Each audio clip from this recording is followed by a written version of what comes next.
Statutory warning, বিধিবদ্ধ সতর্কীকরণ। Smoking is injurious to health, ধূমপান স্বাস্থ্যের জন্য ক্ষতিকর।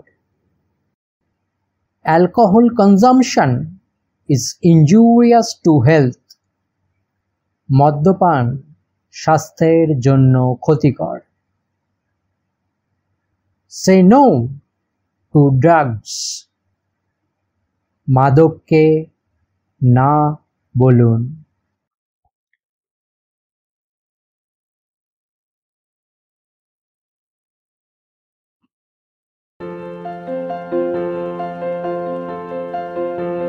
ঘুমের মধ্যে মিস মর্সটানকে দেখতে দেখতে হঠাৎ কিসে জানি ঘুমটা ভেঙে গেল। বুঝলাম বিকেল হয়ে গেছে। শরীরটা বেশ ঝরঝরে লাগছে। ঝট করে পাশে তাকিয়ে দেখি হোমস সামনের সোফায় বসে বই পড়ছে। তার মুখ গম্ভীর। ও ওয়াটসন, উঠে পড়েছ দেখছে। তুমি বেশ ভালোই ঘুমিয়েছ।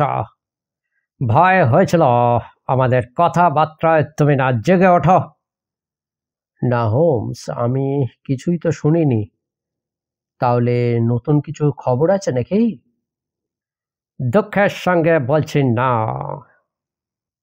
স্বীকার করছে আমি খুব বিস্মিত ও হতাশ হয়েছে।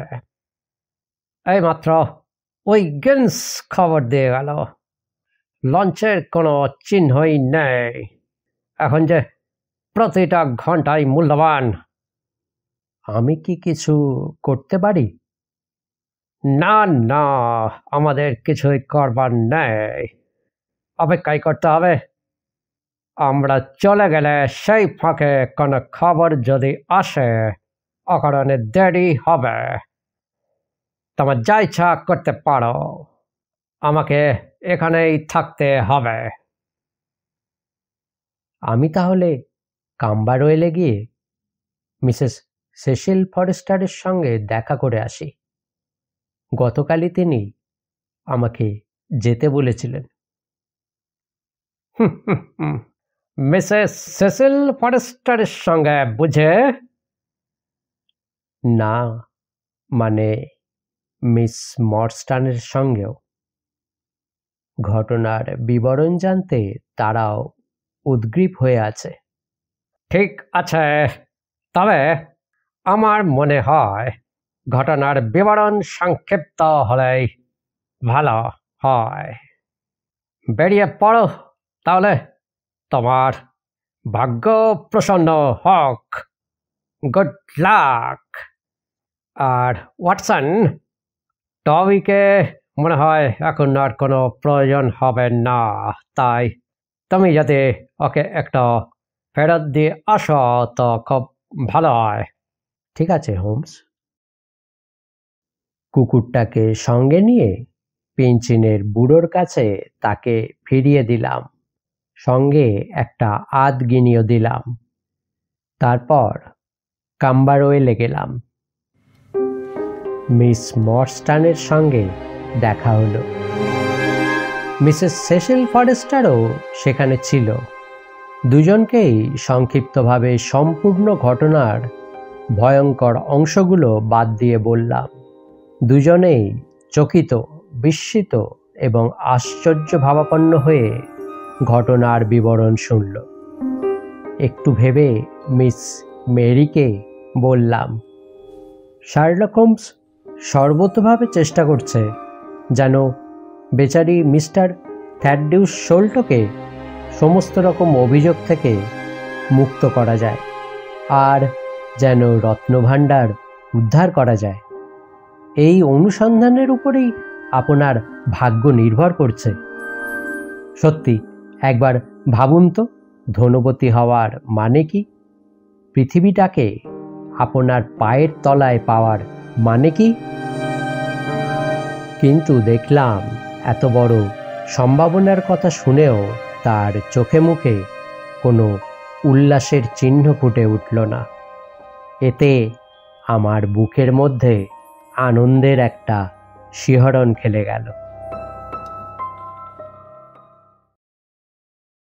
তাদের কাছ থেকে বিদায় নিয়ে সন্ধ্যার সময় বেকার স্ট্রিটে ফিরলাম। বসার ঘরে ঢুকে দেখি হোমসের বই ও পাইপটা পড়ে আছে। তার মানে হোমস বেরিয়েছে। এটা ভেবে আমার উদ্দেশ্যে কোনো নোট রেখে গেছে কিনা ভেবে এদিক ওদিক খুঁজছি। এই সময় গৃহকর্ত্রী মিসেস হাডসন এসে উদ্বিগ্ন মুখে ফিসফিস করে আমাকে জানালো যে হোমস এখন তার নিজের ঘরে আছে। এর আগে যখনই দরজায় বেল বেজেছে তখনই খুবই উদ্বিগ্নভাবে কে এলো তার খোঁজ করেছে, এবং তখন থেকে এই একটু আগে পর্যন্ত তিনি শুধু এদিক থেকে ওদিক আর ওদিক থেকে এদিক হেঁটেই বেরিয়েছেন। একথা শুনে মিসেস হাডসনকে উদ্বিগ্ন হওয়ার কোনো কারণ নেই এটা বুঝিয়ে আমি তাকে ঘরে পাঠালাম। মনে মনে সমস্ত ব্যাপারটাকে বোঝার চেষ্টা করলাম। ডিনার খেতে বসেও এটা নিয়ে ভাবতে লাগলাম। এর আগেও তাকে এরকম অবস্থায় আমি দেখেছি। তার মনের মধ্যে এমন একটা কিছু ঢুকেছে যার ফলে সে এমন উতলা হয়ে পড়েছে। সুতরাং এটা খুবই সাধারণ ব্যাপার। ডিনার শেষে কিছুক্ষণ বসার পর নিজের ঘরে শুতে চলে গেলাম। আন্দাজ করলাম হোমস নিশ্চয় না ঘুমিয়ে নিজের ঘরে জেগেই আছে। সকাল হওয়ার পর তাড়াতাড়ি বাইরে এসে প্রাতরাশের টেবিলে দেখলাম হোমস বসে আছে। তাকে দেখে খুবই ক্লান্ত ও হতশ্রী মনে হলো। কি ব্যাপার হোমস, বুড়োর মতো সারা রাত জেগে মনে হচ্ছে? কিছুতেই ঘুমাতে পারছিলাম না। এই নারকীয় সমস্যা আমাকে কুড়ে কুড়ে খাচ্ছে। সব বাধা পার হয়ে একটা ছোট বাধায় আটকে যাওয়া কিছুতেই সহ্য হয় না। মানুষগুলো লঞ্চ সব কিছুই জানি, অথচ কোনো খবর পাচ্ছি না।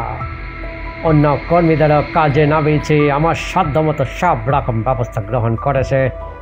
নদীর দুই তীরে আগাগোড়া সন্ধান করা হয়েছে, কিন্তু কোনো খবর নেই। মিসেস স্মিথও স্বামীর খবর পায়নি। অনুমান করতে হবে যে লঞ্চটা তারা ডুবিয়ে দিয়েছে, কিন্তু সে পথেও তো বাধা আছে। অথবা মিসেস স্মিথ আমাদের ভুল পথে পাঠিয়েছে। না না, সে সম্ভাবনা বাতিল করা যেতে পারে। খোঁজ নিয়ে জেনেছে ওরকম একটা লঞ্চ সত্যি আছে। আচ্ছা, সেটা নদীর উজানে যায়নি তো? সে সম্ভাবনার কথা ভেবেছে। একদল উজানের দিকে রিচমন্ড পর্যন্ত খোঁজ করবে। আজ যদি কোনো খবর না আসে, কাল আমি নিজে যাব। লঞ্চের খোঁজে না হোক, লোকগুলোর খোঁজে, কিন্তু নিশ্চয়ই কোনো খবর পাব। এরপর সারা দিনটা কেটে গেল। উইগিন্সের কাছ থেকে বা অন্য কোনো কারুর কাছ থেকে কোনো খবরই এলো না। কিছু করার নেই দেখে সমস্ত খবরের কাগজগুলো ভালো করে পড়লাম। সেই একই খবর বিভিন্ন কাগজে বারবার বিভিন্নভাবে লেখা হয়েছে, নতুন কোনো খবর নেই। দেখতে দেখতে সন্ধে হয়ে গেল। সন্ধ্যের সময় হাঁটতে হাঁটতে আবার কাম্বারওয়েলে গিয়ে মিস মর্স্টান ও সেসিল ফরেস্টারকে আমাদের বিফলতার বিবরণ দিলাম। ফিরে এসে দেখি হোমস খুবই নিরুৎসাহ বিষণ্ণ। হঠাৎ করেই সে একটা রাসায়নিক পরীক্ষায় মেতে উঠল। সেই রাসায়নিক পরীক্ষা নিরীক্ষা থেকে এমন একটা গন্ধ বেরোতে লাগলো যে আমি সেখান থেকে পালিয়ে গেলাম। শেষ রাতের দিকেও দেখলাম সে সেই পরীক্ষায় মেতে আছে। একটু আচ্ছন্নভাবে শুয়েছিলাম। হঠাৎই একটা ঠেলা খেয়ে চকিতে চেয়ে দেখি যে হোমস মুখের সামনে দাঁড়িয়ে আছে, পরনে একটা সাধারণ নাবিকের পোশাক। কি ব্যাপার হোমস, তুমি কি কোথাও বেরোচ্ছ নাকি এই পোশাকে? হ্যাঁ ওয়াটসন, আমি নদীর ভাটিতে চললাম। অনেক ভেবে চিন্তে একটি মাত্র পথে দেখতে পেয়েছে, সেটাকে পরীক্ষা করে দেখতেই হবে। তাহলে আমিও তৈরি হয়নি? না, তুমি আমার প্রতিনিধি হয়ে এখানেই থাকবে, কারণ কাল রাতে উইগিন্স নিরাশ করলেও আজ সারা দিনের মধ্যে কোনো খবর অবশ্য আসবে। সব চিঠি আর টেলিগ্রাম তুমি খুলে পড়বে এবং কোনো খবর এলে তোমার বিবেচনা মতো কাজ করবে। তোমার উপর নির্ভর করতে পারি কি? নিশ্চয়ই। আমি যে কখন কোথায় থাকব তা তোমাকে বলতে পারছি না, কাজে তুমি আমাকে তার করতে পারবে না। কপাল ভালো হলে হয়তো অধিক দূর যেতে হবে না, ফিরবার আগে কোনো খবর পাবই। হোমস সেই ভোরে বেরিয়ে গেল। এর কিছু সময় বাদে প্রাতরাশের সময় স্ট্যান্ডার্ড পত্রিকায় এই ব্যাপারে কোনো ইঙ্গিত দিয়েছে কিনা পড়তে আরম্ভ করলাম। আপার নরুট দুর্ঘটনা সম্পর্কে আমাদের বিশ্বাস করার কারণ ঘটেছে যে গোড়ায় যেরকম ভাবা হয়েছিল ব্যাপারটা তার অপেক্ষা অনেক বেশি জটিল এবং রহস্যপূর্ণ। নতুন সাক্ষ্য প্রমাণ থেকে বোঝা যাচ্ছে যে মিস্টার থ্যাডিউস শোল্টোর পক্ষে কোনোভাবেই এই ব্যাপারের সঙ্গে জড়িত থাকা সম্ভব নয়। তাকে এবং পরিচারিকা মিসেস বার্নস্টোনকে গতকাল রাতেই মুক্তি দেওয়া হয়েছে। স্কটল্যান্ড ইয়ার্ডের মিস্টার এথেনলি জোন্স নতুন কিছু সূত্র ধরে আবার অনুসন্ধান করছেন। বাহ, তাহলে তো বেশ ভালোই হলো। বন্ধু শোল্টো অন্তত এখন নিরাপদ। নতুন কি সূত্র হতে পারে? অবশ্য পুলিশ যখনই ভুল করে তখনই এরকম কিছু করে। দূর, আর তো কোনো কিছুই লেখেনি দেখছে। আরে এটা কি বিজ্ঞাপনের জায়গা? হারানো যেহেতু মাঝি মর্ডেকাই স্মিথ এবং তার ছেলে জিম গত মঙ্গলবার সকাল 3টে নাগাদ অরোরা স্টিম লঞ্চে স্মিথের জাহাজঘাটা থেকে যাত্রা করেছে, উক্ত মর্ডেকাই স্মিথ এবং লঞ্চ অরোরার খবর স্মিথের জাহাজঘাটায় অথবা 221B বেকার স্ট্রিটে দিতে পারবে, তাকে 5 পাউন্ড দেয়া হবে। ও, এটা তো হোমসের কাজ, কিন্তু এর থেকে কি হবে? আচ্ছা, লেখাটা খুবই সাদাসিধেভাবে দেয়া হয়েছে। পলাতকরা যখন এটা পড়বে তখন তারা এর মধ্যে নিখোঁজ স্বামীর জন্য স্ত্রীর স্বাভাবিক উৎকণ্ঠা ছাড়া আর কিছুই দেখতে পাবে না। কিন্তু যতক্ষণ না কোনো খবর আসছে বাকি সময়টা কাটাই কি করে? দিন আর কাটতে চায় না। অনেকটা সময় এদিক ওদিক করে কাটালাম। সত্যি যে শয়তানটাকে আমরা খুঁজে বেড়াচ্ছি তাদের কথা আর আমাদের বিচিত্র অভিযানের কথাই বারবার মনের মধ্যে ঘুরতে লাগলো। আবার এটাও মনে হতে লাগলো আমার সঙ্গীর যুক্তিতে কোনো বড় রকমের ত্রুটি নেই তো, সে কোনো ভুল করছে না তো। তীক্ষ্ণতম বুদ্ধির অধিকারী মানুষও তো কখনো কখনো ভুল করে, কিন্তু তাকে তো কখনোই কোনো সময় আমি ভুল করতে দেখিনি। আর আমিও তো নিজের চোখেও ঘটনাগুলো দেখেছি এবং তার এই অনুমানের সপক্ষে যুক্তিগুলো শুনেছি। যাই হোক, এবার কিছু না ভেবে লাঞ্চটা সেরে নেওয়া যাক। দেখতে দেখতে বিকেল 3টে বাজে। আরে নিশ্চয়ই কেউ এসেছে, ঘন্টাটা জোরে জোরে বাজছে। আরে এ তো মিস্টার এথেনলি জোন্সের গলা শুনতে পাচ্ছি। আসুন মিস্টার জোন্স। শুভ দিন স্যার, শুভ দিন। মনে হচ্ছে মিস্টার শার্লক হোমস বেরিয়ে গেছেন।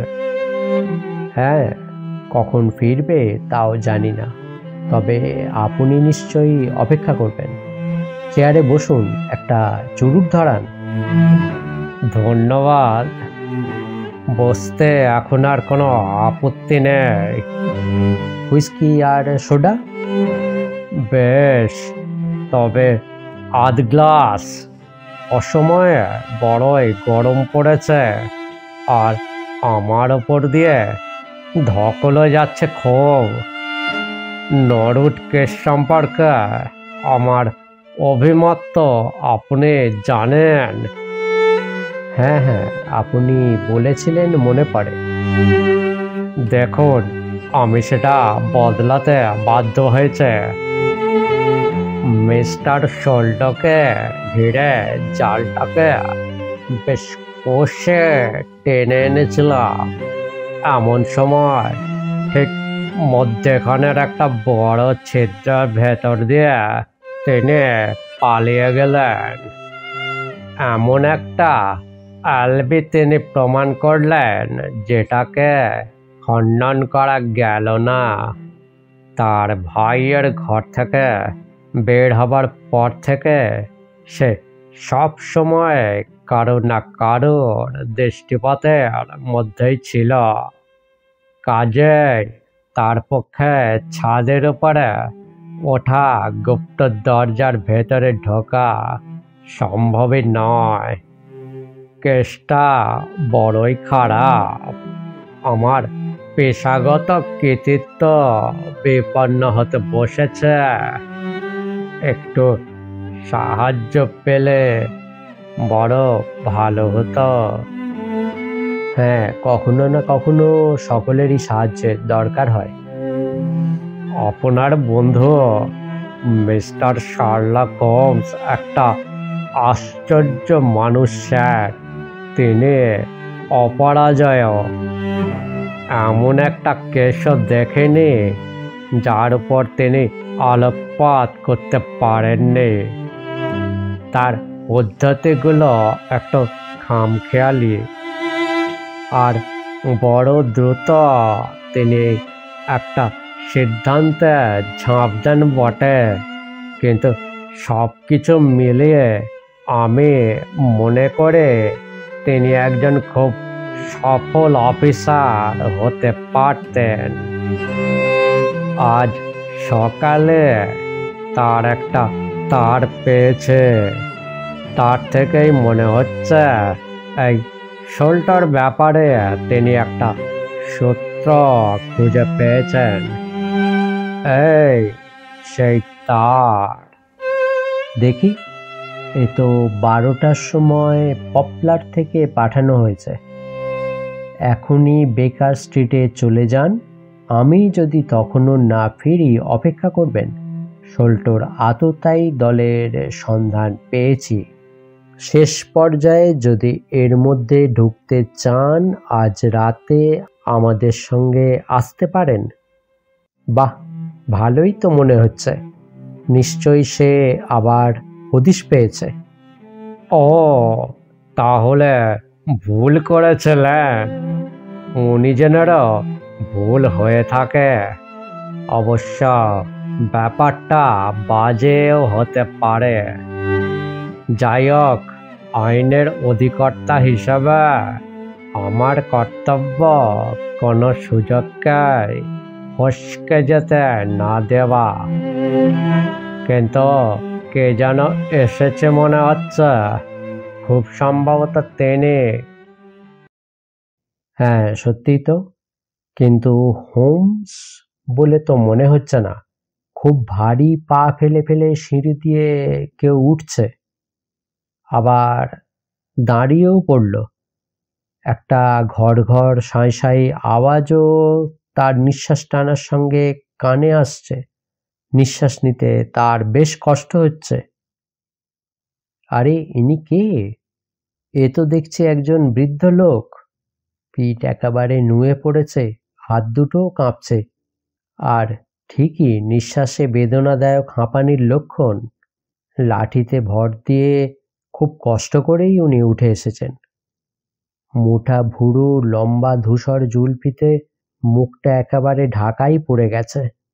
তার পোশাক এবং ভাব দেখে তো মনে হচ্ছে একজন খুবই সম্মানিত দক্ষ নাবিক। তাহলে কি হোমস? আসুন, আপনি দাঁড়িয়ে কেন? ভেতরে আসুন। কি চাই আপনার? মিস্টার শার্লক হোমস আছেন? না, কিন্তু আমি তার হয়ে কাজ করছি। তার কাছে যদি কিছু বলার থাকে তো আমাকে বলতে পারেন। আমি তার কাছেই বলতে চাই। কিন্তু আমি তো বলেছি তার হয়েই আমি কাজ করছি। মর্ডেকাই স্মিথের লঞ্চের ব্যাপার কি? হ্যাঁ, সেটা কোথায় আছে আমি ভালো করেই জানি। যেসব লোককে তিনি খুঁজছেন তার কথা আমি জানি। রত্নভাণ্ডার কোথাও আছে তাও জানি। এ ব্যাপারে আমি সব জানি। তাহলে আমাকে বলুন, আমি তাকে জানিয়ে দেব। আমি তাকেই বলতে চাই। বেশ, তাহলে তার জন্য অপেক্ষা করুন। না না, আমি কারোর জন্য অত অপেক্ষা করতে পারবো না। আমি চললাম, সে নিজেই সব খুঁজে বের করুক। একটু দাঁড়াও বন্ধু, এরম ভাবে তো তোমাকে আমরা যেতে দিতে পারি না। তুমি চাও বা না চাও, আমাদের বন্ধুবর ফিরে না আসা পর্যন্ত তোমাকে আটকে রাখবো। আরে তুমি ছুটে পালাচ্ছ কোথায়? দরজাটায় গিয়ে দাঁড়াই দেখে। একজন বৃদ্ধ ভদ্রলোকের সঙ্গে এই ব্যবহার! আর আপনাদের কোনোদিন চোখেই দেখিনি আমাকে এইরকম করছেন। শুনুন শুনুন, আপনি একটুখানি বসুন। আপনার খারাপ কিছুই হবে না। আপনি ভাবছেন যে সময় আপনার নষ্ট হবে সেটা আমরা পুষিয়ে দেব। ওই সোফাটায় এসে বসুন। আমরা বলছি আপনাকে খুব বেশিক্ষণ অপেক্ষা করতে হবে না। হ্যাঁ হ্যাঁ, ঠিক আছে, বসুন বসুন। মিস্টার জোন্স, আপনি চলে আসুন। আমরা এদিকে বসে একটু চুরুট খেয়ে ততক্ষণ সময়টা কাটাই। আমাকেও একটা চুরুট দিতে পারেন? হোমস, তুমি এখানে? আরে এখানে একটা বুড়ো লোক বসেছিল যে। এই তো পড়ছিল জুলফি, বুড়ো, সব কিছু। ছদ্মবেশটা বেশ ভালোই হয়েছিল জানতাম, কিন্তু তোমাদেরও ঠকাতে পারবো এতটা আশা করেনি। কি দুষ্টু আপনি! আপনি তো একজন দুর্লভ অভিনেতা হতে পারতেন। অবশ্য একবার মনে হয়েছিল যে চোখের ওই চাউনিটা যেন চিনিয়ে আমাদের একেবারে ফাঁকি দিতে পারেননি। কিন্তু হ্যাঁ, সারাটা দিন এই ছদ্মবেশে কাজ করেছে। দেখো, অপরাধীদের অনেকেই আমাকে চিনতে শুরু করেছে, বিশেষ করে আমার এই বন্ধু যখন তাদের কাউকে কাউকে শাস্তি দিতে আরম্ভ করেছেন। কাজে এইরকম কোনো না কোনো ছদ্মবেশ ধারণ করেই আমাকে রণক্ষেত্রে অবতীর্ণ হতে হয়। আমার তার পেয়েছিলেন? হ্যাঁ, তার পেয়েই এখানে এসেছে। তো আপনার কেস কদ্দূর এগোলো? কিছুই এগোয়নি। দুজন কয়েদিকে ইতিমধ্যে ছেড়ে দিতে হয়েছে। বাকি দুজনের বিরুদ্ধেও কোনো প্রমাণ নেই। ও ব্যাপারটা কোনো ভাবনা নেই। তাদের জায়গায় অন্য দুজনকে দেব, কিন্তু আমার কথা মতো আপনাকে চলতে হবে। সরকারি প্রশংসা আপনি সবটাই নিতে পারবেন, কিন্তু আমার কথা মতো আপনাকে কাজ করতে হবে। রাজি? নিশ্চয়, শুধু যদি বেটাদের হাতে পায়। বেশ, তাহলে প্রথমেই আমি চাই একখানা দ্রুত গতি পুলিশের স্টিম লঞ্চ 7টার সময় ওয়েস্টমিনিস্টার স্টেয়ার্সে উপস্থিত থাকবে। সে ব্যবস্থা সহজে হয়ে যাবে। একটা তো অঞ্চলে সব সময় থাকে, তবুও বাইরে গিয়ে একটা টেলিফোন করে সব ব্যবস্থা পাকা করে দেব। Very good. আর চাই দুটো শক্ত সমর্থ লোক, বলা যায় না যদি তারা বাধা দেয়। কোনো ভাবনা নেই, লঞ্চে 2-3 লোক থাকবে। আর কি চাই, লোকগুলোকে ধরতে পারলে রত্ন ভাণ্ডারও পাওয়া যাবে। আমার তো মনে হয় এই রত্ন ভাণ্ডারের অর্ধেকাংশের যিনি ন্যায়সঙ্গত মালিক, সেই তরুণীর কাছে এটিকে স্বয়ং নিয়ে যেতে পারলে আমার এই বন্ধুটি পরম আনন্দ লাভ করবেন। তিনি এটাকে প্রথম খুলবেন। কি বলো ওয়াটসন? আমার পক্ষে সেটা খুব আনন্দের কথা। কাজটা খুবই নিয়ম বিরুদ্ধ, অবশ্য সব ব্যাপারটাই তো নিয়ম বিরুদ্ধ, তাই ওটুকুও না হয় মেনে নেওয়া যাবে। তারপরে সরকারি তদন্ত শেষ না হওয়া পর্যন্ত রত্ন ভাণ্ডারটিকে উপযুক্ত হেফাজতে পাঠিয়ে দিতে হবে। নিশ্চয় সে ব্যবস্থা সহজেই করা যাবে। আর একটা কথা, মিস্টার জোন্স, আমার খুব ইচ্ছা স্বয়ং জনার্দন স্মলের মুখ থেকে কিছু বিস্তারিত বিবরণ আমি শুনব। আপনি তা জানেন, কোনো কেসের খুঁটিনাটি জানা আমার স্বভাব। এখানে আমার ঘরে বা অন্য কোথাও যথোপযুক্ত পাহারার ব্যবস্থা করে আমি যদি তার সঙ্গে একটা বেসরকারি সাক্ষাৎকারের আয়োজন করে, তাতে কোনো আপত্তি হবে না তো?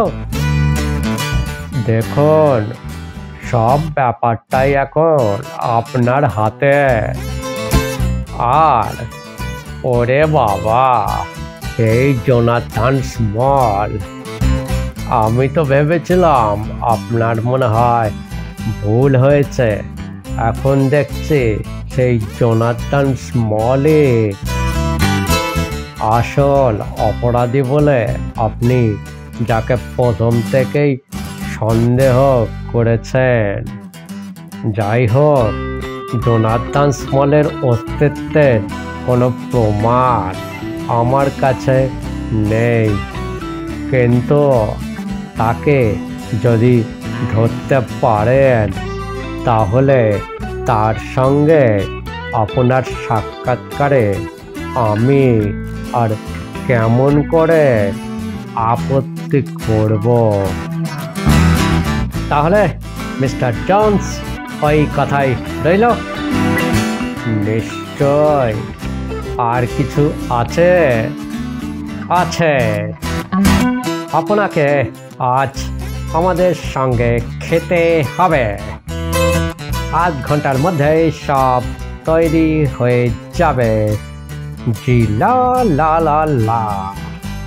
ঝিনুক আছে, বন মোরগের কষা মাংস রান্না করব, আর তার সঙ্গে থাকবে কয়েক প্রস্ত সাদা মদ। ওয়াটসন, আজ পর্যন্ত তো তুমি আমার রাঁধুনিগিরির প্রশংসা করনে। আজ দেখে কিরকম রান্না আমি তোমাদের করে খাওয়াতে পারে। লা লা লা লা লা লা লা। আমি চললাম, তোমরা তৈরি হও।